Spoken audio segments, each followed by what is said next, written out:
Spaß. Salam alaikum. Anna la Astatea. Ich kann das nicht. Ich kann die Sprache nicht. Ich kann und kenne die Länder nicht. Ich kann nicht mit dem Fahrrad durch den Nahen Osten komplett alleine durch die Wüste fahren. Und will ich das überhaupt so lange? Ich kann nicht wissen, wie sicher oder unsicher es wirklich ist in den Ländern. Ich kann nicht wissen, wie Corona das Ganze beeinflusst. Ich kann nicht 6 Monate von der Arbeit weg sein, obwohl ich dadurch auch meine Themen vorantreiben will. Anna la Astatea. Ich kann das nicht. Von den Fakten hat vieles dagegen gesprochen. Auch in meinem Umfeld habe ich immer wieder gehört, nee, ich soll das doch lieber sein lassen. Aber ich wollte das wirklich machen. Ich wollte mit dem Fahrrad alleine durch den Nahen Osten für 6 Monate radeln. Denn ich mag es, immer wieder Neues zu erleben, mich herauszufordern, mich weiterzuentwickeln, neue Kulturen kennenzulernen, neue Leute, Menschen kennenzulernen und dabei einfach eine gute Zeit haben und idealerweise noch fotografieren.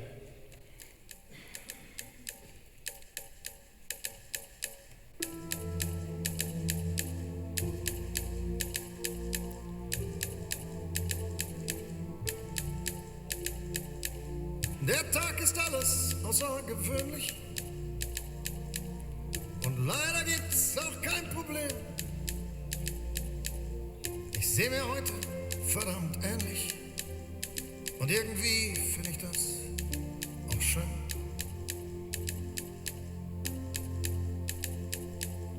Es hat genau die richtige Kühle, aus einem Guss und bewundernswert.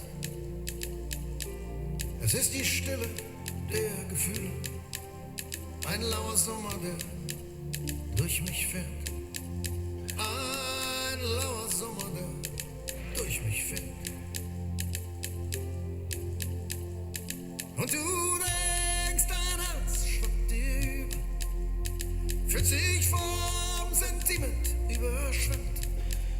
Es sind die einzigartigen tausendste Momente, das ist, was man Sekundenglück nennt. An dem Tag, wenn du kommst, wird's regnen. Der Frühling in mir bricht sich die Bahn. Du wirst mit Zauber mir begegnen.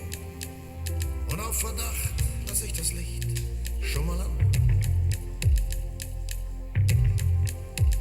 Und du denkst, dein Herz schwappt dir über, fühlt sich vom Sentiment überschwemmt.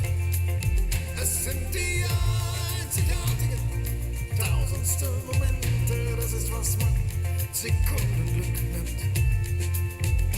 Und du denkst, dein Herz schwappt dir über, fühlt sich vom Sentiment überschwemmt. Es sind die einzigartigen tausendste Momente, das ist, was man Sekundenglück nennt.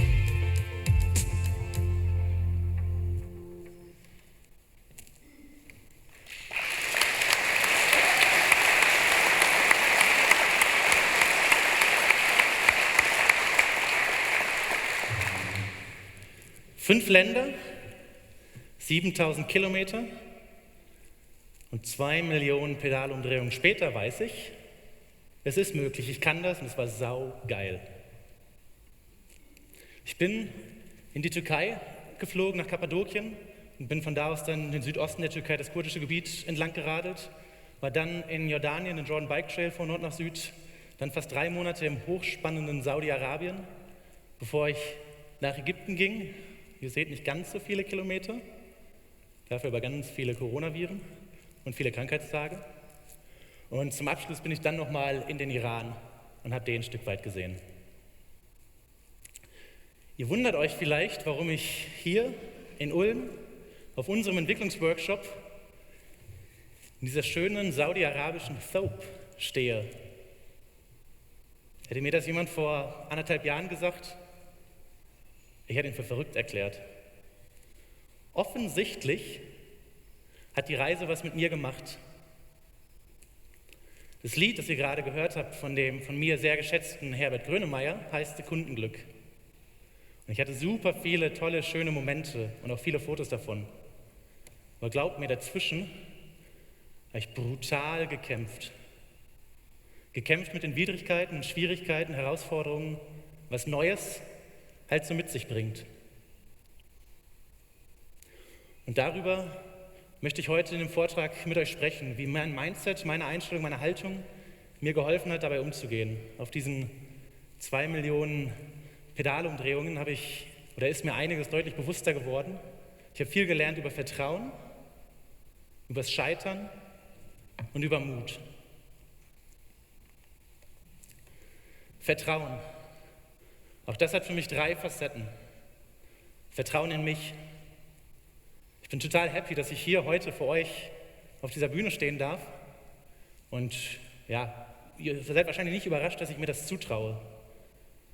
Aber noch in der Schule habe ich es gehasst. Da konnte ich überhaupt nicht frei vor Leuten zu sprechen. Ich habe mich total unwohl gefühlt. Es ging mir in der Uni dann ein bisschen auf den Keks, sodass ich mich ganz bewusst als Statistiktutor beworben habe. Das war immer mittwochs und so spätestens ab Dienstagmittags, da habe ich mich flau im Magen gefühlt, unwohl, hatte Angst vor dem nächsten Tag, was da kommen könnte. Es wurde dann Stück für Stück besser und ja, heute habe ich mich jetzt sogar wirklich gefreut, hier vor euch stehen zu dürfen, auch wenn ich immer noch nervös bin. Aber Stück für Stück wird es besser. Vertrauen in die Sache. Ich habe in meinem Leben und auch auf dieser Reise gelernt, alles ist möglich. Und das Wichtigste dafür, wenn ich zumindest mal die Haltung habe, dass es möglich sein kann, dann ist das schon mal die halbe Miete, dass es auch möglich wird. Andersrum ja eher schwer. Ich denke, das Video hat für sich gesprochen, dass die Reise möglich war und dass sie geil war. Das Dritte, Vertrauen in andere. Mir ist auch deutlich bewusster geworden auf der Reise, Orte und Momente sind schön, aber die Menschen, mit denen ich an diesen Orten bin, diese Momente erlebe, das ist das, was wirklich zählt. Ich habe gelernt, wenn ich Vertrauen schenke, kriege ich es zurück und oft doppelt und dreifach. Und es ist so schön, irgendwo in der Wüste, in einem Dorf Araber zu treffen und was sich da mit Vertrauen, auf einer Vertrauensbasis für coole Geschichten, Erlebnisse, Begegnungen entfalten konnten. Das war total schön. Einige dieser Begegnungen möchte ich noch mal kurz mit euch teilen.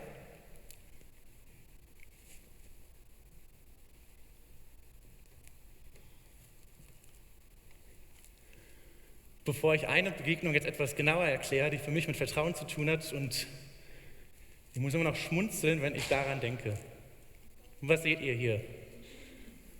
Eine sich räkelnde Katze, ich mich vor Schmerz windend und der Nachbar von einem Gastgeber von mir in Jordanien.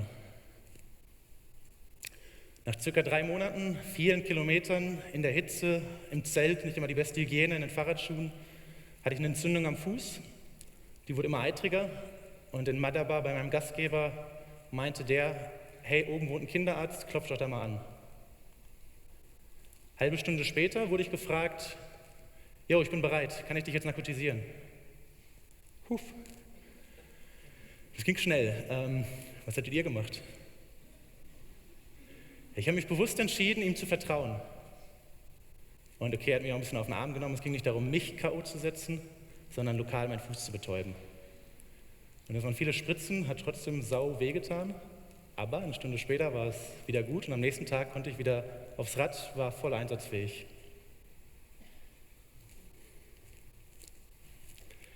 Vertrauen hilft mir, mit Unsicherheit umzugehen. Und Unsicherheit hatte ich viel auf der Reise. Und gescheitert bin ich noch häufiger. Scheiter heiter. Ich meine, klar, mit dem Fahrrad zu fahren, mit diesem LKW auf dem Mountainbike-Trail 1000 Kilometern, die Wadis in Jordanien hoch und runter, das ist körperlich hart. Dann in die Wüste zu kommen und alles sieht immer gleich aus und du hast noch Gegenwind voll ins Gesicht und kommst eigentlich gar nicht vorwärts. Das ist körperlich auch hart, vor allen Dingen aber mental. Und in Radpannen und so weiter möchte ich gar nicht sprechen. Worüber ich sprechen möchte hier, wie ich gescheitert bin, einen Traum mir zu verwirklichen, den ich schon lange hatte. Ein Grund für dieses Sabbatical war auch lange in den Iran zu gehen. Ich meine, ihr kennt die persische Kultur oder habt sicherlich gehört, Persische Kultur, Architektur, die Gastfreundschaft, das Essen. Ich wollte unbedingt mal länger da sein. So ein Sabbatical macht man nicht ganz so oft im Leben, wahrscheinlich. 6 Monate war ich unterwegs und 6 Tage vorher konnte ich erst meinen Flug buchen nach Kappadokien in die Türkei, weil ich mit Corona einfach nicht wusste, was ist überhaupt offen, wo kann ich hin. Bin dann nach Kappadokien in die Türkei und habe mich aufgemacht in Richtung Iran, weil es hieß, die Grenze über Land, da sollte ich reinkommen in das Land. 2000 Kilometer später stand ich an der Grenze oder war so, es wurde immer klarer, je näher ich kam, es wird wahrscheinlich nichts. Und so war es dann auch. Das heißt, das hat nicht geklappt. Und dann stand ich da in dem Dreieck Irak, Iran, Türkei, Syrien um die Ecke und wollte ja eigentlich länger im Iran sein und dann irgendwie über Dubai, durch Saudi-Arabien, vielleicht nach Jordanien mal schauen, wie viel Zeit ich so habe dann. Also, was mache ich hier? Komme hier nicht rein. Irak, der kurdische Teil ist noch sicher, der südliche Teil des Iraks, Entführungsgefahr, ich wollte ja doch auch wieder hier sein. Syrien muss ich, glaube ich, nicht drüber sprechen. Dann war die Idee mit dem Boot in den Libanon, was auch ein tolles Land sein soll, und dann da südlich die Grenze zu nehmen, aber auch die ist für Touristen geschlossen, generell. Nächste Idee war, okay, dann nehme ich das Boot nach Zypern, von da aus nach Israel, und dann, das ist ja ein kleines Land, da quer durch, und dann bin ich in Jordanien. Mache mich also auf den Weg, 1500 Kilometer zurück, wieder zum Meer. Und kurz bevor ich ankomme, schließt auch Israel die Grenzen wegen Corona. Gut, vor Ort haben die Leute mir geholfen, haben gesagt, ja, es gibt da aber noch so eine Fähre, die fährt aus Iskenderun nach Ägypten, dann kann ich aus Ägypten rüber. Also ab zum Hafen, am Hafen, ich kann euch denken, was passiert. Wegen Corona fährt auch diese Fähre nicht. Gut, Game over. Ich muss den Flieger nehmen, was mit dem Fahrrad nicht immer ganz einfach ist. Bin dann rüber nach Antalya geradelt, an der Küste entlang nochmal. Habe dann auch sehr schön meinen Geburtstag gefeiert, habe mir dann eine Pappkiste geholt, mein Fahrrad zusammengebaut oder auseinandergebaut in die Kiste und rüber, Alhamdulillah, nach Jordanien. Ihr merkt, auf der Reise war echt viel Unsicherheit, immer wieder neu sich justieren, Recherchearbeit, wie geht es jetzt weiter, immer wieder sich neu einstellen. Was mir geholfen hat dabei, die Haltung, dabei trotzdem dann Spaß zu haben. Weil warum mache ich das? Warum habe ich das gemacht? Ich wollte Abenteuer, Leute kennenlernen, Herausforderungen und kleine gute Zeit haben. Und das konnte ich auch bei diesem Problem-Solving, als ich da halt immer wieder neu mich justiert habe. Was mir sehr geholfen hat, ist dann nicht lange zu jammern, oh Scheiße, jetzt kann ich nicht ran, ich wollte das doch unbedingt machen, sondern es zu akzeptieren und dann in Lösungen zu denken. Und klar, Vertrauen in mich, in die Sache, irgendwie wird es möglich sein und in die Menschen vor Ort, dass die mir helfen können. Und so hatte ich dabei trotz dieser Widrigkeiten dann eigentlich immer Spaß. Mut, beziehungsweise Sprache. Die Sprache hat mir Tür und Tor geöffnet und vor allen Dingen auch das Herz der Menschen. Und eine Geschichte, da geht mir das Herz noch auf, war auch in Jordanien. Gegen Abend bin ich irgendwie in so einer Kleinstadt mit einem Imam aus einer Moschee ins Gespräch gekommen. Und als der gemerkt hat, oh, tatsächlich ist es ein Gespräch, ich kann mich so halbwegs mit ihm unterhalten, hat er mich gleich eingeladen in die Gemeinde und wir haben da gemeinsam gebetet, mit einigen noch gemeinsam Abend gegessen, super tolle Gespräche geführt. Und dann habe ich da auch übernachtet, am nächsten Morgen gab es ein dickes Frühstück und dann ging es weiter. Und diese Geschichte wäre ohne das Lernen der Sprache nicht möglich gewesen. Und generell finde ich, dass meine Reise viel weniger Tiefe gehabt hätte ohne die Sprache. Aber wie habe ich das gelernt? Arabisch ist eine Mammutaufgabe, ist komplett anders als irgendwie Spanisch, Französisch, Englisch sowieso. Für mich das Schwierigste waren die Akzente. Ich meine, wir haben hier ein paar Franken unter uns, Hochdeutsche, Schwaben. Und ja, ist manchmal schwieriger, man versteht es schon. Die Araber, Und als Radreisender bin ich ja immer wieder in neue Regionen gegangen und musste mich immer wieder neu einstellen. Die Wörter waren komplett anders. Das war frustrierend. Ich habe so viel Energie da reingesteckt und bin einfach nicht vorwärts gekommen. Die Leute haben mich nicht verstanden, ich habe sie nicht verstanden. Das war echt, warum mache ich den ganzen Scheiß? Warum so viel Arbeit, obwohl es ja nichts wird? Anna Lastatia. Ich kann das nicht. Wie wirkt das Bild auf euch? Anna Lastatia Halian. Ich kann das noch nicht. Ein Wort, das mir so viel geholfen hat mir den Druck genommen und hat mir wieder Spaß gegeben, Arabisch zu lernen. أحب أن أتكلم العربي. الآن أعرف 40 أو 50 كلمة وإن شاء الله في المستقبل سعندي الوقت لكي أدرس أكثر. Klar?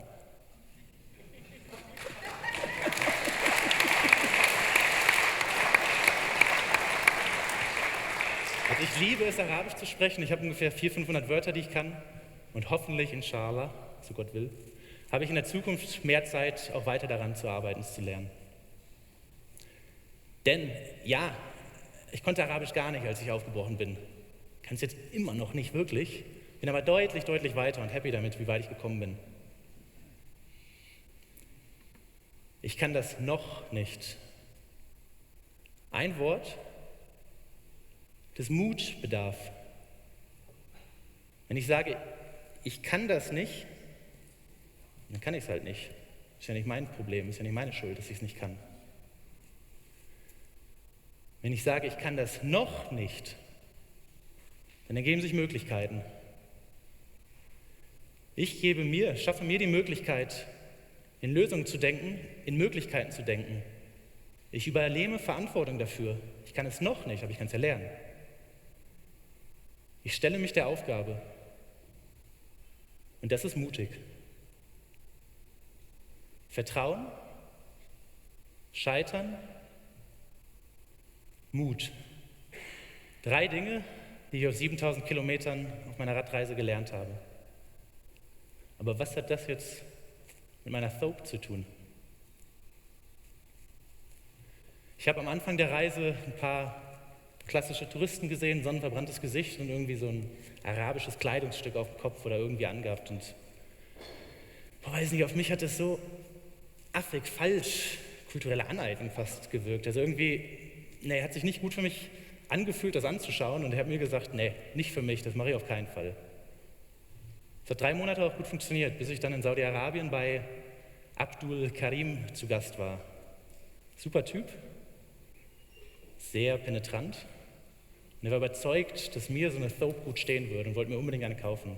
Ich habe dankend abgelehnt, aber aufgrund seiner Penetranz, der könnte auch gut Ratio bei uns machen, habe ich gesagt, okay, also sind wir in die Mall und haben dann aber das Billigste vom Billigsten gekauft, so eine blaue Thope aus China, die ich dann anhatte für ihn. Wie das auf der Reise dann oft unverhofft so war ich am nächsten Abend auf eine Sponsorenveranstaltung, sehr festlich eingeladen von einem sehr reichen Mann, der Bruder von meinem Gastgeber, der fährt die Rallye Dakar und der Sponsor von diesem Rallye-Team hatte da halt eingeladen. Und ich war dann natürlich als irgendwie deutscher Verrückter auf dem Rad auch mit von der Partie. Und bin natürlich in meiner neuen Thope dann da aufgekreuzt und habe auch gutes Feedback bekommen. Ich fand, ja, das steht mir gut, aber so billig. Dieser Abu Nasser, der Sponsor, ist reich geworden, weil er halb Saudi-Arabien mit maßgeschneiderten Thopes beliefert. Und ja, könnt euch denken, was passiert ist. 2 Tage später hatte ich das Edelste vom Edelsten, maßgeschneidert für mich, dieses Gewand. Ja, dafür, dass ich es eigentlich gar nicht, wenn er nur einmal tragen wollte, ganz schön hochwertig. Und ich habe es dann auch immer wieder angezogen, das fühlte sich immer besser an. 3 Sachen waren dafür relevant. Vertrauen in meinen Gastgeber Abdul Karim, die Akzeptanz, dass ich damit scheitern kann, dass ich das jetzt vielleicht kaufe, aber mich nicht wohlfühle und es dann nicht anziehe. Und Mut, es dann auch immer wieder anzuziehen. Und ganz ehrlich, so ist es doch eigentlich mit vielen Veränderungen. Am Anfang denken wir, nicht für mich. Sträuben uns, denken, das ist falsch. Werden dann vielleicht zu unserem Glück gezwungen und merken mit der Zeit, oh, so schlecht ist das ja gar nicht, sogar gut, und sehen die guten Seiten daran. Und irgendwann ist es völlig normal. Und so erging mir das mit meiner Thope und deswegen ist es ein starkes Symbol für mich persönlich für Veränderung. Zum Abschluss, beziehungsweise kurz, 2 Millionen Pedalumdrehungen, jede Reise, jedes Abenteuer und jede Veränderung beginnt mit der ersten. Und jetzt zum Abschluss möchte ich uns als Entwicklungsteam noch eine Haltung, ein Mindset ans Herz legen. Lasst uns bewusst die Entscheidung zu treffen, uns, anderen und der Sache zu vertrauen. Lasst uns scheitern und daraus lernen. Lasst uns scheitern und Veränderungen als normal akzeptieren. Dann aber Zeit und Energie in die Lösungen stecken und nicht in die Probleme. Unsere Haltung ist ganz entscheidend für das Ergebnis. Deswegen lasst uns Verantwortung übernehmen, lasst uns mutig sein, lasst uns sagen, ich kann das noch nicht. Denn auch wir haben gerade oder definieren gerade neu, wie wir zusammenarbeiten. Und wir haben gestern über die Cooling-Architektur gehört, das Virtual Headquarter mit wirklich globalen Subsystemen diesmal, mit Systems Engineering oder Polarion. Alles Sachen, die erstmal Ungewissheit, Unsicherheit bringen und die wirklich große, weitreichende Veränderungen sind. Und die brauchen Zeit. Und am Anfang fühlt sich vielleicht noch nicht jeder ganz wohl damit. So wie ich mich mit meiner Soap am Anfang nicht wohlgefühlt habe. Vielen Dank, Shukran.